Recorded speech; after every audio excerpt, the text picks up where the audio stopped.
perkenalkan nama saya Bibianti. Saya dari kelompok 3 ingin menjelaskan hasil diskusi kami yang mengenai aspek kognitif. Di sini berjudul dengan taksonomi hasil belajar yang akan disampaikan oleh materi yang pertama ada Amelia Kenhapsari, ada Eviliana, ada saya sendiri, ada Mutiara Meza Adinda, ada Nur Aisyah dan Nurul Syahida. Pada taksonomi hasil belajar ada materi-materi yang akan kami sampaikan. Yang pertama ada aspek kognitif, yang kedua ada aspek psikomotorik, yang ketiga ada aspek sikap, yang keempat ada dimensi pengetahuan, dan yang kelima ada taksonomi Bloom, dan yang keenam ada taksonomi revisi.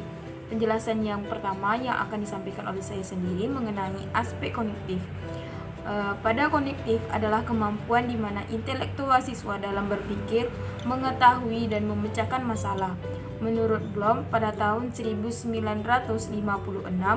bahwa tujuan domain kognitif terdiri dari 6 bagian. Yang pertama ada pengetahuan, yang kedua ada pemahaman, yang ketiga ada penerapan, yang keempat ada analisis, yang kelima ada sintesa.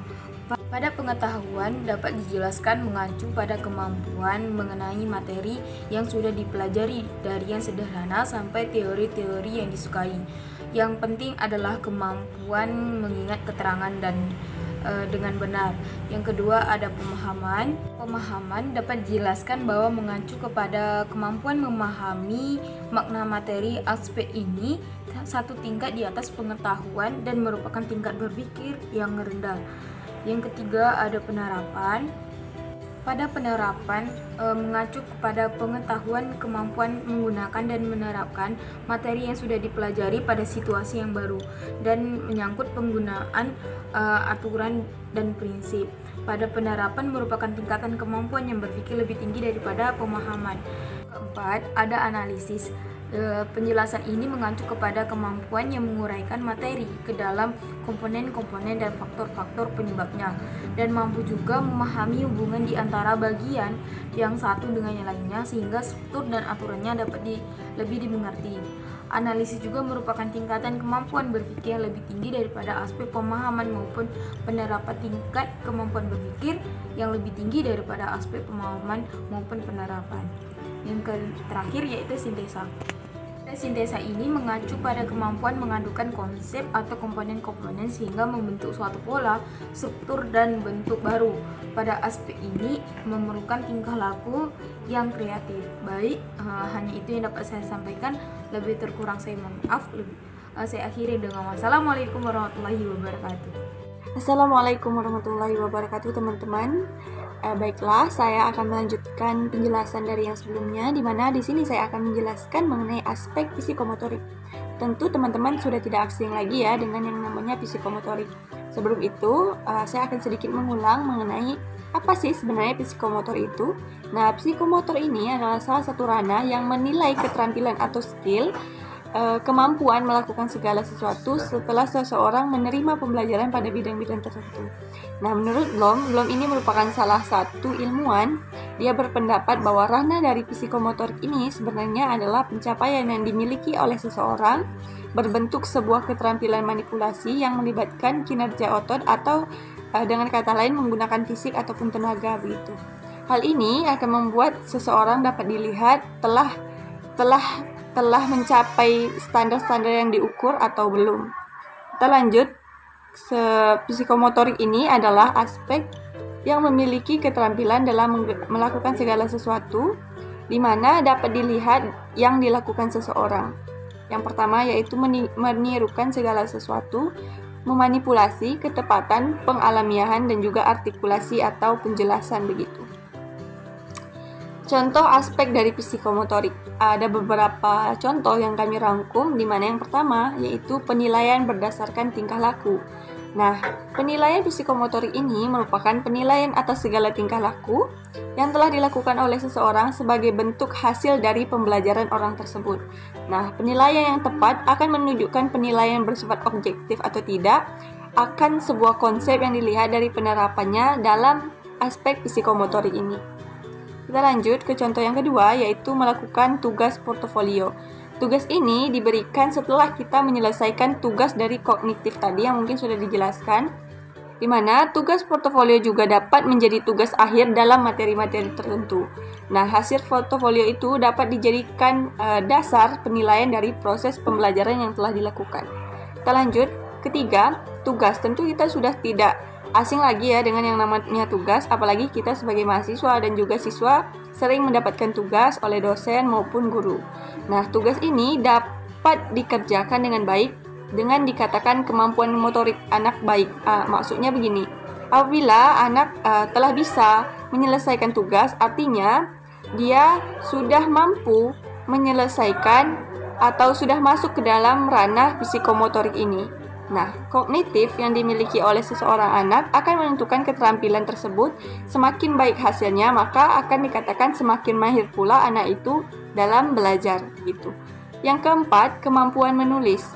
Nah, kemampuan menulis ini juga diimbangi dengan kemampuan kognitif dalam mengingat huruf maupun angka. Segala hal yang mengenali angka dan huruf maka akan membuat anak semakin pintar menulis berdasarkan pengetahuan kognitif yang dimiliki. Mungkin dari saya itu saja, terlebih terkurang saya mohon maaf. Wabillahi taufiq wal hidayah. Wassalamualaikum warahmatullahi wabarakatuh. Baik, di sini saya akan melanjutkan penjelasan materi dari rekan saya yang sebelumnya. Sekarang kita masuk ke materi aspek sikap. Sikap merupakan suatu kecenderungan tingkah laku untuk berbuat sesuatu dengan cara, metode, teknik, dan pola tertentu terhadap dunia sekitarnya, baik berupa orang-orangan maupun berupa objek-objek tertentu. Sikap mengacu pada perbuatan dan perilaku seseorang, tetapi bukan berarti semua perbuatan identik dengan sikap.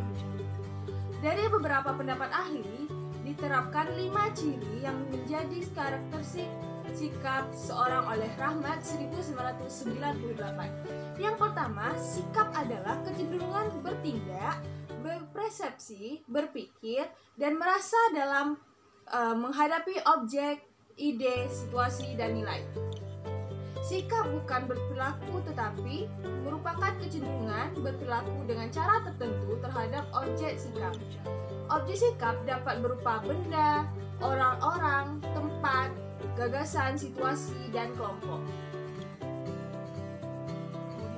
Yang kedua, sikap mempunyai daya pendorong. Sikap bukan hanya rekaman masa lalu tetapi juga pilihan seseorang untuk menentukan apa yang disukai dan menghindari apa yang tidak diinginkan. Yang ketiga, sikap relatif lebih menetap. Ketika satu sikap telah terbentuk pada diri seseorang, maka hal itu akan menetap dalam waktu relatif lama karena hal itu didasari pilihan menguntungkan dirinya. Yang keempat, sikap mengandung aspek evaluatif. Sikap akan bertahan selama objek sikap masih menyenangkan seseorang, tetapi kapan objek sikap dinilai negatif, maka sikap akan berubah. Yang kelima, sikap timbul melalui pengalaman, tidak dibawa sejak lahir, sehingga sikap dapat diperteguh atau diubah menjadi proses belajar. Selanjutnya, penilaian sikap dalam lingkungan pendidikan. Penilaian sikap adalah penilaian yang dilakukan untuk mengetahui sikap peserta didik terhadap mata pelajaran, kondisi pembelajaran, pendidik, dan sebagainya. Pengukuran sikap dapat dilakukan dengan beberapa cara. Cara-cara tersebut antara lain observasi perilaku. Perilaku seseorang pada umumnya menunjukkan kecenderungan seseorang dalam sesuatu hal. Misalnya, orang yang biasanya minum kopi dapat dipahami sebagai kecenderungan yang sedang kepada kopi. Oleh karena itu, guru dapat melakukan observasi terhadap siswa yang dibinanya. Hasil observasi dapat dilakukan sebagai umpan balik pembinaan. Yang kedua, pertanyaan langsung. Kita juga dapat menanyakan secara langsung tentang sikap seseorang berkaitan dengan sesuatu hal. Misalnya, bagaimana tanggapan siswa tentang kebijakan yang baru di sekolah tentang peningkatan ketertiban. Kemudian, yang ketiga, laporan pribadi. Penggunaan teknik ini di sekolah, misalnya siswa diminta membuat usulan yang berisi pandangan atau tanggapan tentang suatu masalah, keadaan atau hal yang menjadi objek sikap. Yang terakhir, penggunaan skala sikap. Ada beberapa model skala yang dikembangkan oleh pakar untuk mengukur sikap. Pertama, teknik dapat digunakan dalam berbagai bidang. Yang kedua, teknik ini sederhana dan mudah diimplementasi dalam pengukuran dan penilaian sikap siswa di kelas. Lanjut. Komponen-komponen sikap. Sikap pada dasarnya terdiri atas 3 komponen. Yang pertama komponen efektif, kognitif, dan konatif. Yang pertama, komponen efektif. Afektif, yaitu perasaan yang dimiliki oleh seseorang atau penilaian terhadap suatu objek. Yang kedua, komponen kognitif adalah kepercayaan atau keyakinan seseorang mengenai objek. Yang ketiga, komponen konatif adalah kecenderungan untuk berperilaku atau berbuat dengan cara-cara tertentu berkenaan dengan kehadiran objek sikap. Tujuan penilaian sikap. Apa sih tujuan penilaian sikap? Nah, yang pertama, untuk mendapatkan umpan balik atau feedback baik bagi guru maupun siswa sebagai dasar untuk memperbaiki proses belajar mengajar.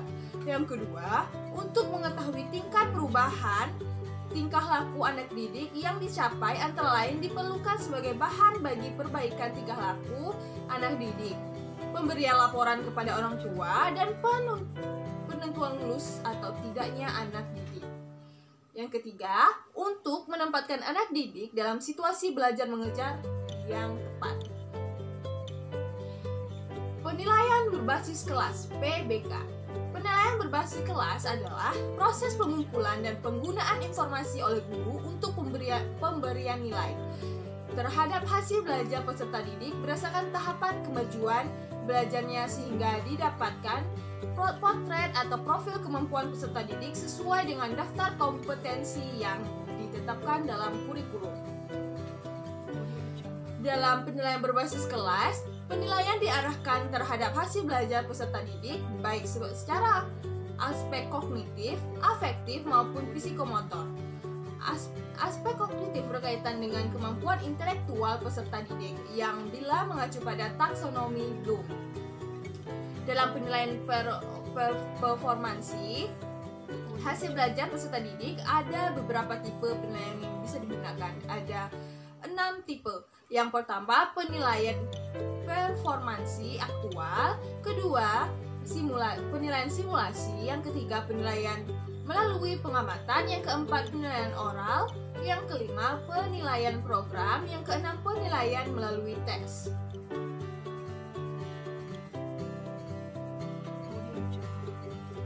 Sekian dari penjelasan saya.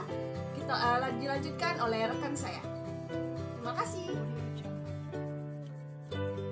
Assalamualaikum warahmatullahi wabarakatuh. Saya Amelia Kenhapsari di sini akan melanjutkan materi mengenai dimensi pengetahuan.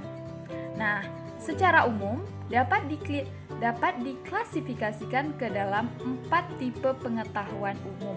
Yang pertama, pengetahuan faktual. Yang kedua, pengetahuan konseptual. Yang ketiga, pengetahuan prosedural. Dan yang keempat, pengetahuan metakognitif. Nah, mari kita bahas satu per satu. Yang pertama, pengetahuan faktual. Pengetahuan faktual meliputi elemen-elemen dasar yang digunakan oleh para ahli dalam mengkomunikasikan disiplin akademik, pemahaman, dan penyusunan dimensi pengetahuan secara sistematis. Pengetahuan faktual berisi elemen-elemen dasar yang harus siswa ketahui ketika mereka harus mencapai atau menyelesaikan suatu masalah. Elemen-elemen ini biasanya dalam bentuk simbol-simbol yang digabungkan dalam beberapa referensi nyata atau rangkaian simbol yang membawa informasi penting. Nah, pengetahuan faktual ini meliputi aspek-aspek. Yang pertama, pengetahuan istilah. Pengetahuan istilah meliputi pengetahuan khusus, label-label atau simbol-simbol verbal dan non-verbal, contohnya kata-kata, bilangan-bilangan, tanda-tanda, dan gambar-gambar. Setiap materi berisi sejumlah label atau simbol-simbol verbal dan non-verbal yang memiliki referensi khusus. Dan yang kedua, aspek pengetahuan khusus dan elemen-elemennya. Pengetahuan khusus dan elemen-elemennya berkenaan dengan pengetahuan tentang peristiwa, lokasi, orang, tanggal, dan sumber informasi dan sebagainya. Pengetahuan khusus ini juga meliputi informasi yang spesifik dan tepat. Contohnya saja, tanggal yang benar dari suatu kejadian atau fenomena dan perkiraan informasi seperti periode waktu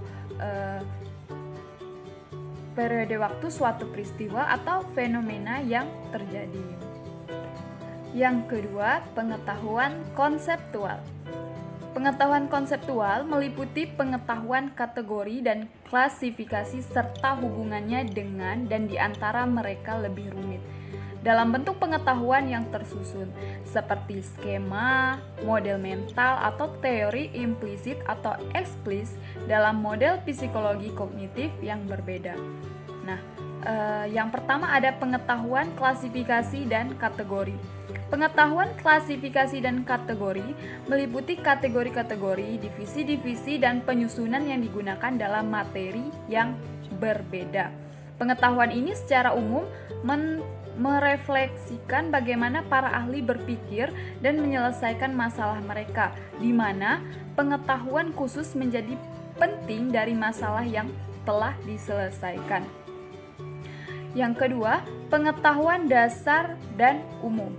Pengetahuan dasar dan umum meliputi abstraksi nyata yang menyimpulkan fenomena penelitian.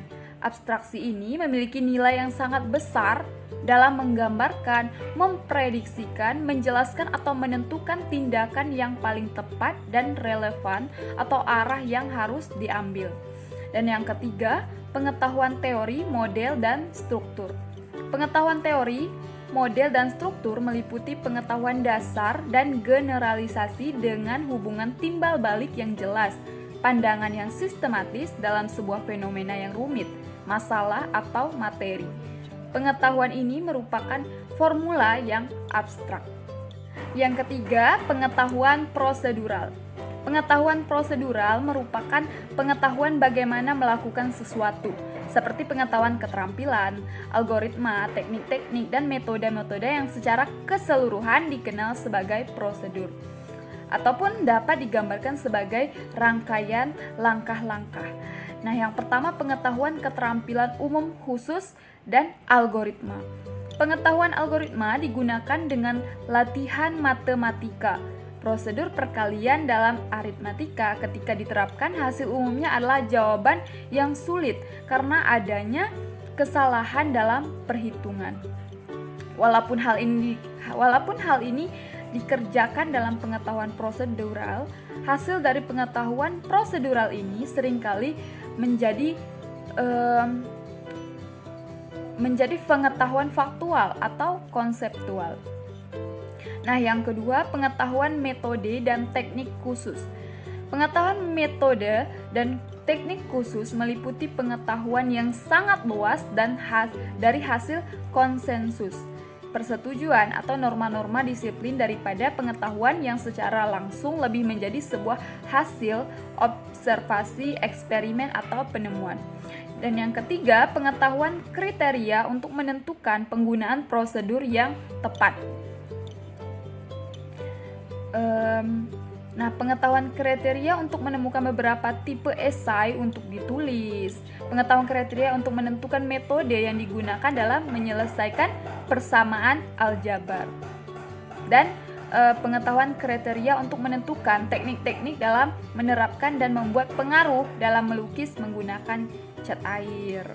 Nah, yang terakhir yaitu pengetahuan metakognitif. Metakognitif ialah kesadaran tentang apa yang diketahui dan apa yang tidak diketahui. Strategi metakognitif merujuk kepada cara untuk meningkatkan kesadaran mengenai proses berpikir dan pembelajaran yang berlaku. Terbagi yang pertama, pengetahuan strategi. Pengetahuan strategi adalah pengetahuan strategi umum untuk mempelajari, memikirkan, dan menyelesaikan masalah. Yang kedua, pengetahuan mengenai tugas-tugas kognitif, termasuk pengetahuan konstekstual dan kondisional.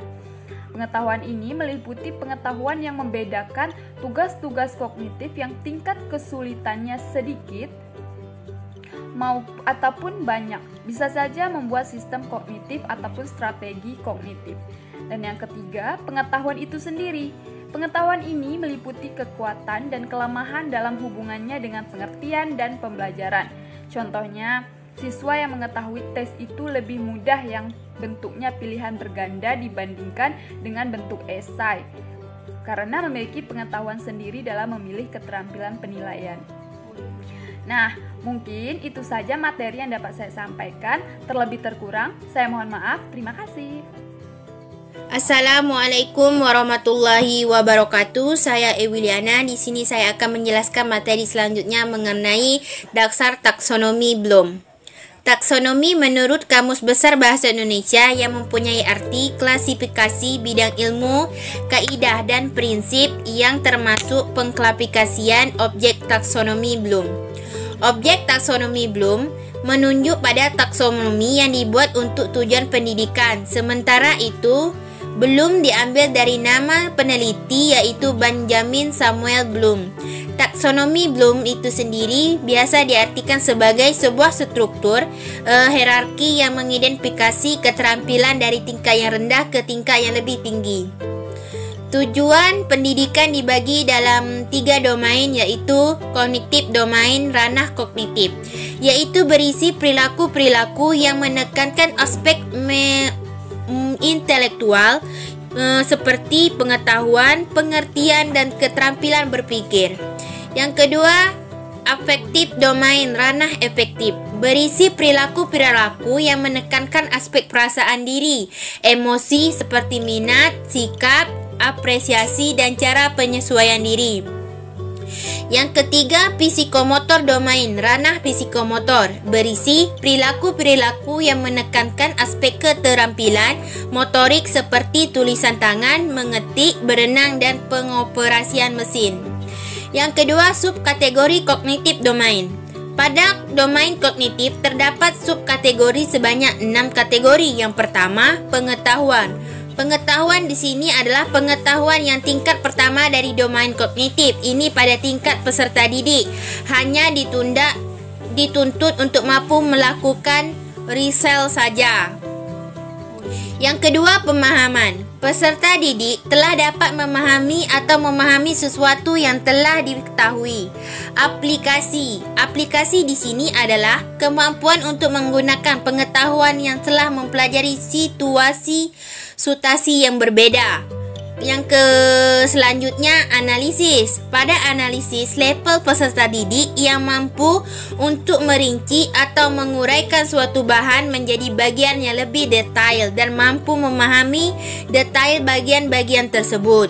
Yang selanjutnya, sintesis. Sintesis adalah pemaduan antara pengetahuan yang terpecah-pecah menjadi satu kesatuan utuh. Dan yang terakhir, evaluasi.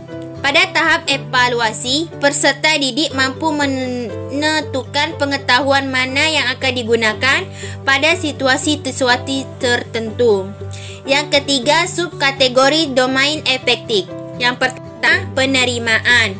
Penerimaan adalah kepekaan peserta didik dalam menerima rangsangan atau stimulus di luar. Tanggapan di sini mempunyai arti adanya partisipasi aktif dari peserta didik. Yang ketiga, penghargaan. Menilai adalah peserta didik yang memiliki kemampuan untuk menyeleksi nilai-nilai siswa didik tersebut. Yang selanjutnya, subkategori domain psikomotorik. Yang pertama, persepsi. Penggunaan alat indera untuk menjadi pegangan dalam membantu gerakan. Yang kedua, kesiapan. Kesiapan di sini kesiapan fisik, mental, emosional, dan melakukan gerakan. Yang selanjutnya, respon terpimpin. Tahap awal dalam mempelajari keterampilan yang kompleks, termasuk di dalamnya imitasi dan gerakan coba-coba. Peniruan termasuk dalam kategori ini. Selanjutnya, mekanisme. Mekanisme membiasakan gerakan-gerakan yang telah diketahui dengan suatu keterampilan tertentu. Penciptaan, membuat gerakan baru yang tak terkalahkan dengan kondisi tertentu. Prioritas antar masing-masing domain. Masing-masing domain yaitu domain kognitif, domain afektif, domain psikomotorik mempunyai prioritas-prioritas tertentu. Domain afektif ini harus diutamakan bersama yang lain karena dari domain afektif inilah karakter peserta didik dalam domain kognitif dan psikomotorik ditentukan. Prinsip belajar yang melandasi taksonomi Bloom. Kematangan jasmani telah sampai pada minimal kondisi fisiknya cukup kuat untuk melakukan kegiatan belajar. Sedangkan kematangan rohani yaitu telah memiliki kemampuan secara psikologis untuk melakukan kegiatan belajar seperti kemampuan berpikir, ingatan, dan sebagainya. Yang kedua, kesiapan. Kesiapan ini harus dimiliki oleh seorang yang hendak melakukan kegiatan, yaitu kemampuan yang cukup baik fisik maupun perlengkapan belajar, kesiapan fisik seperti memiliki tenaga cukup dan memiliki minat dan motivasi yang cukup. Selanjutnya, memahami tujuan. Setiap orang yang belajar harus memahami apa saja yang kemana arah tujuan serta pemanfaatan apalagi bagi dirinya. Dengan mengetahui tujuan belajar akan dapat mengadakan kesiapan yang diperlukan, baik fisik maupun mental, sehingga proses belajar yang dilakukan dapat berjalan lancar dan berhasil dengan memuaskan. Selanjutnya, memiliki kesungguhan. Orang yang belajar harus memiliki kesungguhan belajar agar hasilnya diperoleh memuaskan dan penguasaan waktu dari tenaga tidak terbuang percuma, yaitu lebih efisien atau lebih sempurna. Mungkin hanya ini yang dapat saya sampaikan. Terlebih kurang saya mohon maaf. Saya kembalikan ke moderator. Baik, untuk pembahasan terakhir pada pertemuan hari ini ialah taksonomi revisi. Anderson dan Cardwell pada tahun 2010 membagi taksonomi ini ke dalam 3 skenario belajar. Yang pertama adalah tidak ada aktivitas belajar ataupun tidak ada yang menginginkan pembelajaran. Tidak ada aktivitas belajar yang diinginkan. Yang kedua, skenario belajar ialah menghafal ataupun rote learning, dan skenario yang ketiga ialah belajar yang bermakna ataupun meaningful learning. Belajar yang bermakna ini seperti apa? Belajar bermakna ini menghadirkan pengetahuan dan proses kognitif yang siswa butuhkan untuk menyelesaikan suatu permasalahan. Penyelesaian masalah ini biasa terjadi ketika siswa gagas atau membuat suatu cara untuk mencapai tujuan yang belum pernah dia capai, yakni mengerti bagaimana cara mengubah keadaan jadi keadaan yang diinginkan. Dalam belajar bermakna, proses pembelajarannya ini terjadi adalah dengan mengkonstruksikan pengetahuan yang ada di dalam otak siswa, dan siswa berusaha memahami pengalaman-pengalaman mereka sendiri. Sebagai contohnya, saat murid membaca buku, dia membaca dengan hati-hati, mencoba untuk membuat pemahaman dari materi tersebut sehingga dia dapat mengingat semua hal-hal penting dan fakta yang ia pelajari. Lalu dengan alasan inilah, maka dibuat tabel taksonomi oleh Bloom yang kemudian direvisi dan dapat kita sebut dengan revisi taksonomi Bloom atau RTB. Lalu apa sih kegunaan dari tabel taksonomi ini? Tabel taksonomi ini dapat membantu para pendidik untuk lebih memahami tujuan-tujuan pembelajaran yang mereka inginkan atau yang mereka telah sediakan ataupun yang mereka telah buat. Yang kedua, dengan pemahaman yang lebih utuh tentang perihal tujuan-tujuan pembelajaran, pendidik dapat menggunakan tabel taksonomi ini untuk membuat keputusan yang lebih relevan, yang lebih bagus. Dan yang ketiga, tabel taksonomi ini dapat membantu pendidik untuk menentukan seberapa banyak antara tujuan, asesmen, dan pembelajaran dengan cara yang tepat. Dengan tabel taksonomi ini juga guru-guru ataupun pendidik dapat menjawab pertanyaan murid tentang seputar kesesuaian nama komponen ataupun tentang asesmen yang akan ia berikan kepada siswa dan lain-lain.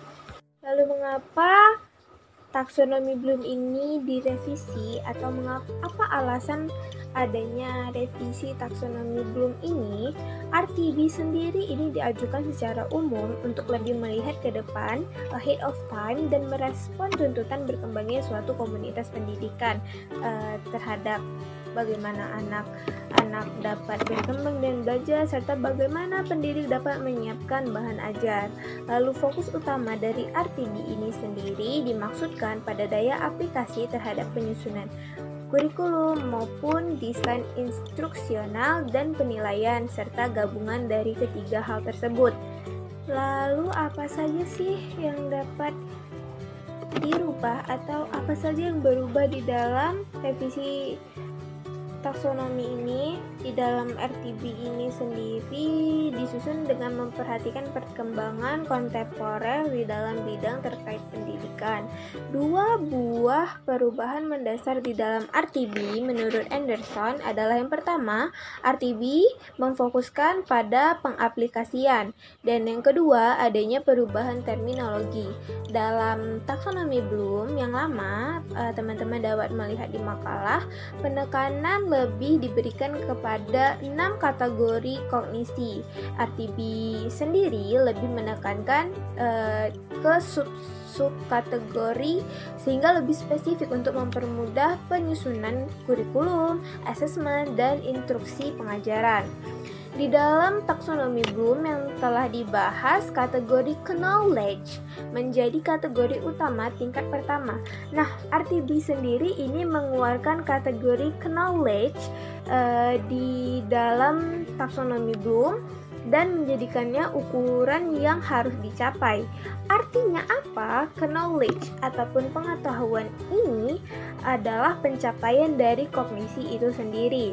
Terminologi knowledge ini dibagi lagi menjadi subkategori yang harus disesuaikan dengan perkembangan di bidang neuroscience dan penelitian bidang psikoedukasi sebagai berikut. Pertama adanya factual knowledge, lalu yang kedua ada conceptual knowledge, yang ketiga ada procedural knowledge, dan yang keempat ada metacognitive knowledge. Nah, sub-sub kategori ini dapat membantu pengguna ataupun pendidik untuk mengklasifikasikan di mana learning objective ataupun menyusun asesmen dengan lebih sederhana. RTB sendiri ini mengubah ke-6 kategori kognisi yang berupa kata benda di dalam taksonomi Bloom yang lama dengan menjadi 6 kategori utama proses kognitif yang berupa kata kerja. Nah, di mana penekanan pada kata kerja ini mengajak pendidik maupun siswa untuk dengan mudah dapat mengidentifikasi pada level kognisi manakah sebuah learning objective ini akan dicapai, atau suatu aktivitas pembelajaran ini akan dilakukan, ataupun suatu assessment ini akan dibuat, di mana kata kerja yang akan digunakan di dalam masing-masing level RTB ini mencirikan penguasaan yang diinginkan. Teman-teman dapat melihat tabel yang ada di makalah mengenai revisi taksonomi Bloom, di mana ada aspek kata benda, dimensi terpisah, dimensi knowledge yang dibagi menjadi 4 domain. Lalu taksonomi Bloom ini dibagi menjadi 6, di mana pengetahuan ataupun knowledge direvisi menjadi mengingat ataupun remember. Pemahaman, comprehension direvisi menjadi memahami ataupun understand. Pada taksonomi Bloom, aplikasi apply direvisi menjadi menerapkan ataupun sama apply. Pada taksonomi Bloom, analisis diganti menjadi menganalisis ataupun analyze. Sintesa pada taksonomi Bloom direvisi menjadi menciptakan atau cipta ataupun create. Lalu terakhir pada taksonomi Bloom, evaluasi atau evaluation direvisi menjadi mengevaluasi ataupun evaluate. Nah, itulah pembahasan yang dapat saya sampaikan mengenai revisi taksonomi Bloom. Semoga teman-teman dapat memahaminya.